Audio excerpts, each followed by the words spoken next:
ខ្ញុំរៀបការជំនួសបងស្រីរបស់ខ្ញុំជាមួយនឹងរាជានុសិទ្ធ Prince Regent ដែលមានឈ្មោះល្បីខាងសាហាវខូខើខ្លាំងបំផុត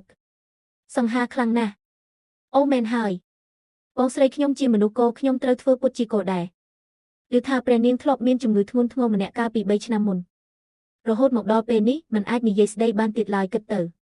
ប្រហែលជាមានការឈឺចាប់ដែលមិនអាចរៀបរាប់បានហើយមែនទេគេមានកេរ្តិ៍ឈ្មោះអាស្រូវខាងក្រៅ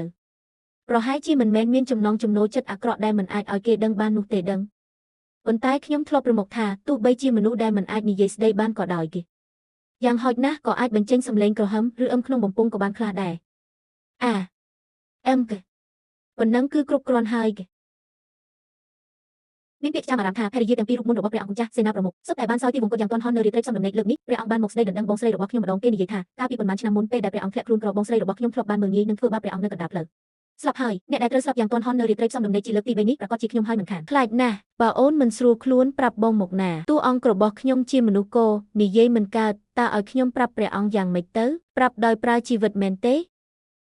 មើលទៅព្រះអង្គម្ចាស់ហាក់ដូចជាមិនទាន់ចង់សម្លាប់ខ្ញុំភ្លាមនោះទេប្រហែលជាព្រះអង្គចង់ធ្វើបាបនិងធ្វើទារុណកម្មខ្ញុំបន្តិចម្ដងហើយប៉ុន្មានថ្ងៃបន្ទាប់មកគំនិតរបស់ខ្ញុំពិតជាត្រឹមត្រូវមែនខ្ញុំកាន់តែក្រោកពីគេងយឺតទៅពីមួយថ្ងៃទៅមួយថ្ងៃចំណែកឯព្រះអង្គវិញកាន់តែមានកម្លាំងមាំមួននិងស្រស់ស្រាយឡើងពីមួយថ្ងៃទៅមួយថ្ងៃ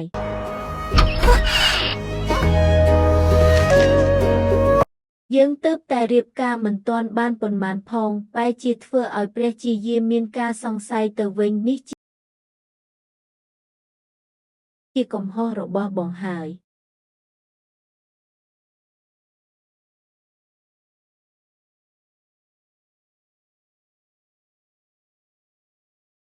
ស្រីបម្រើដើរកាន់កាំបិតចាក់ចំណែកឯអ្នកយាមទ្វារវិញពាក់ដាវវែងនៅចង្កេះតើមានថ្ងៃណាមួយដែលព្រះអង្គអារម្មណ៍មិនល្អហើយមកសម្លាប់ខ្ញុំចោលដែរទេ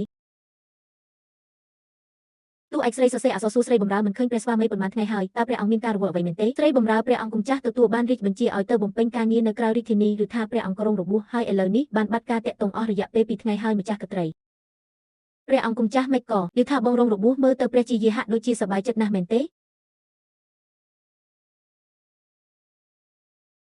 ស្រីបម្រើព្រះអង្គម្ចាស់មិនជ្រាបទេព្រះជាយាព្រួយបារម្ភពីសុវត្ថិភាពរបស់ព្រះអង្គរហូតដល់សោយមិនសម្រានឆាន់មិនបានឡើយឥឡូវនេះឃើញព្រះអង្គវិលត្រឡប់មកវិញដោយសុវត្ថិភាពទើបព្រះភ័ក្ត្ររបស់ព្រះនាងមានស្នាមញឹមឡើងវិញព្រះអង្គគុំយល់ច្រឡំលើទឹកចិត្តដ៏ស្មោះត្រង់របស់ព្រះជាយាឲ្យសោះណាម្ចាស់ព្រះអង្គម្ចាស់ព្រះជាយាអូនពិតជាបារម្ភពីបងដល់ថ្នាក់នេះមែនហ្វាព្រះអង្គម្ចាស់បើអញ្ចឹងមែនពិតជាពិបាកដល់ព្រះជាយាហើយដែលត្រូវមកខ្វល់ខ្វាយនិងហត់នឿយចិត្តព្រោះតែបង